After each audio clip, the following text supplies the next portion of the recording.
Australia's death toll from coronavirus has risen to 11. 2 men in their 70s died in Victoria overnight, and there was a death in Queensland yesterday. The global death toll has broken through 20,000.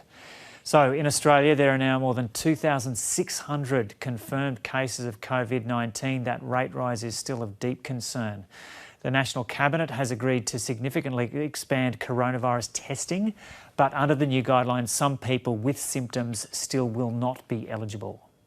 Flight Centre has announced it's standing down 3,800 workers in Australia. It's one of the many companies doing so as a result of the COVID-19 crisis.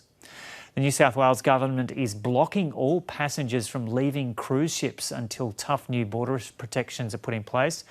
While in WA, Australians will be allowed to disembark from incoming cruise ships, but they'll then be taken to Rottnest Island for 14 days of quarantine. But 7 passengers on the Artania cruise ship, which is sitting off Fremantle, have tested positive for coronavirus. That ship has no Australian passengers or crew, and WA authorities say only people in a life-threatening medical emergency will be allowed off that ship. The federal government has lifted restrictions on hairdressers, barbers, scrapping the rule that haircuts would need to be less than 30 minutes. And on the global front, the number of confirmed cases will likely hit 500,000 in the next 24 hours. There have been more deaths in Spain now than in China. More than 700 people died yesterday alone in Spain. Millions of Americans will soon receive cheques in the mail after politicians reached a deal on the biggest economic rescue package in US history. And Prince Charles, the 71-year-old heir to the British throne, has tested positive for coronavirus. It's understood his symptoms are mild. Buckingham Palace says the Queen is in good health. OK, let's go to the detail of some of those issues now. So Victoria has recorded its first deaths from coronavirus. Reporter James Hancock joins us now from Melbourne. James, g'day. So what's been made public about these cases? Well, look, Joe, the grim news was delivered by the state's Chief Health Officer, Dr Brett Sutton, on radio this morning. He said that the 2 men aged in their 70s died overnight. They're the first deaths to be recorded in Victoria from coronavirus. He said that their deaths weren't unexpected, considering what we've seen overseas and the mounting death toll there. Now, their deaths bring the national death toll from coronavirus to 11. It follows another death, the death of a 68-year-old man from Toowoomba, west of Brisbane. He died yesterday. He got off a cruise ship in Sydney last week. He spent time in intensive care and he died yesterday. His family is in isolation. Now, in that case, Queensland Health says that that man had a serious existing medical condition. While the death toll is rising in Australia, so too the number of confirmed cases. So in Victoria now, there's been 520 confirmed cases of coronavirus. That's up 54 on yesterday. But New South Wales is still in the lead. 1,219 cases of coronavirus in that state, up 190 cases overnight. So while the death toll continues to grow, also the number of confirmed coronavirus cases. And James, what's happening with the police force there in Victoria? Yeah, Victoria Police has revealed that about 200 officers are in quarantine due to coronavirus. It says that a range of measures have been put in place to protect the officers who are still at work. That includes additional cleaning of police stations and patrol cars. Also, it says it's taking very seriously face masks and hand sanitizer. The State's Police Association would like to see the government move from a state of emergency to declaring a state of disaster. It says that that would give police more powers to impose social isolation and also crack down on any mass gatherings that we might see. This morning here in central Melbourne, Joe, it is very quiet on the street. Just a few people out and about a handful of people on the trams as they're going through the Bourke Street Mall here. So it seems that most people are taking the advice of health authorities and staying home if they can to help flatten that curve that we've heard so much about. And James, has that been really noticeable just in the last 48 hours, the decrease in the number of people out and about? It certainly seems to be that way. I mean, at this time of day in Melbourne, normally it would be very busy here in the Bourke Street Mall. Yesterday around town, from my observations, it seemed to be very quiet from where I was yesterday. Here in the Bourke Street Mall, it seems to be even quieter. Most people, it appears that they are heeding that message from authorities. They are staying home and they are only travelling into the city if they really need to. It's particularly noticeable on public transport. There have been a lot of trams that have gone by here through the Bourke Street Mall this morning, and just a few people, probably about 5 people on each tram. So it seems that people are keeping away. Presumably they are at home, washing their hands and following the advice from authorities to try to limit the spread of coronavirus. Okay, James Hancock reporting there in Melbourne. And health authorities in New South Wales have confirmed 190 new coronavirus infections, bringing the state's total to 1,219. Reporter Lily Mayers joins us now from the State Emergency Operations Centre. Lily, good morning. So take us through these numbers in New South Wales.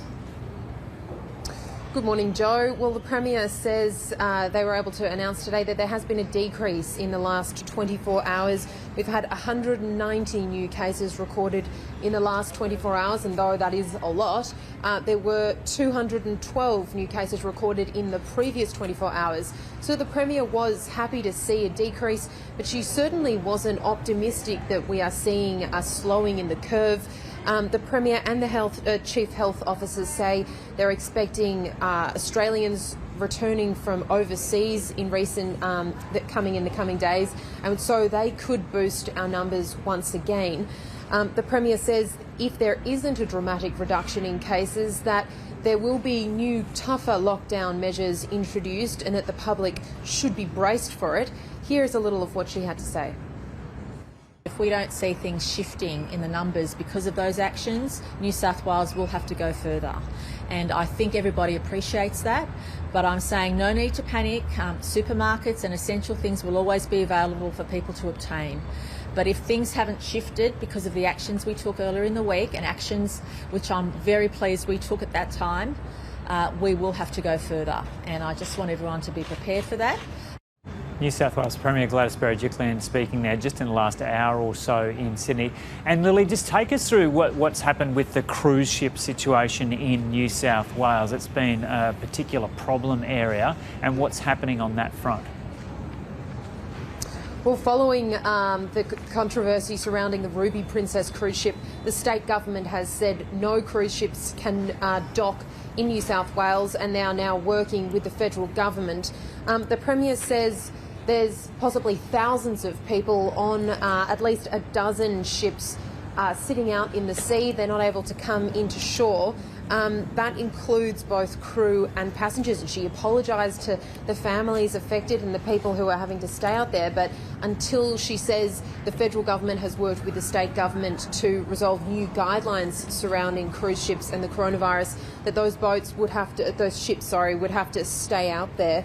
And she said the state government would be working with the federal government on those new guidelines, but couldn't give a time frame on when they would be finalised. Okay, Lily Mayers reporting there from Sydney. Now, new measures to try to curb the spread of coronavirus have been wound back in Australia. The Prime Minister announced, well, it's just kind of one aspect. The Prime Minister announced specific rules around hairdressers and funerals, but Scott Morrison has now issued a statement saying some of the restrictions are being lifted. Political reporter Stephanie Boris joins us now from Canberra. Steph, g'day. So take us through what was announced and what has now changed. Good morning, Joe. Well, there were supposed to be a number of new rules introduced from today, including a number of businesses having to close their doors. That is going ahead. However, when it comes to hairdressers and barber shops, there are now changes.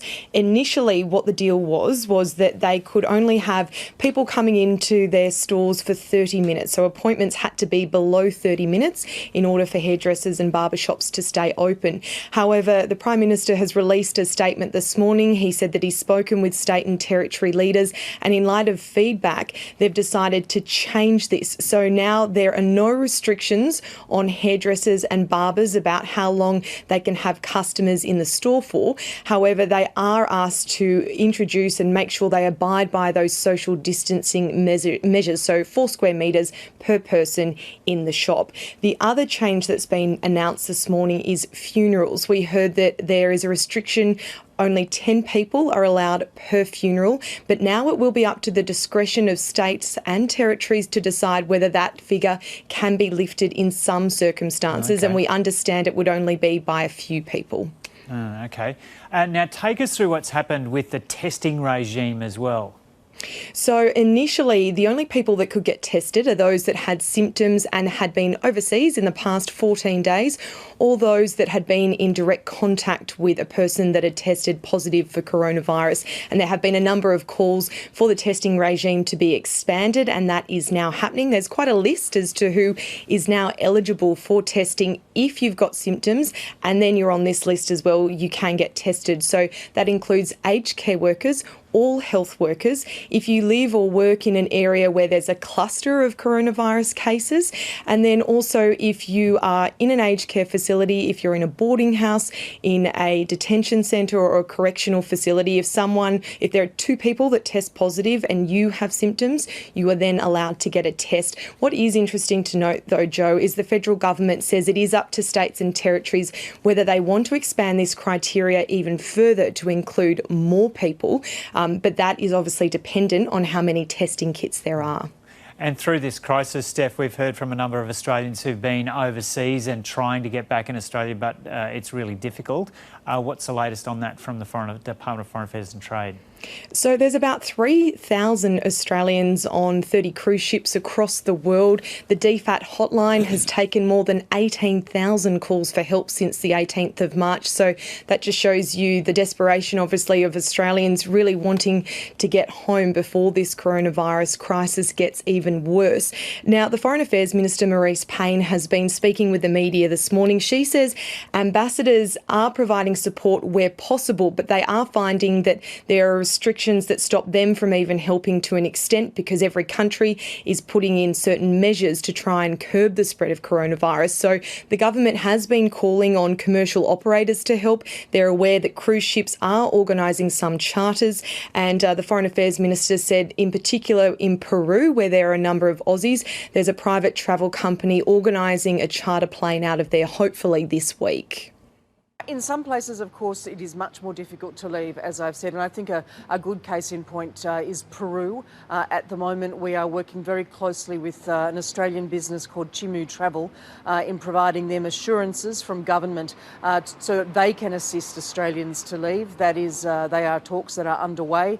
There are a number of other areas where I'm also concerned. Nepal, Kathmandu in particular.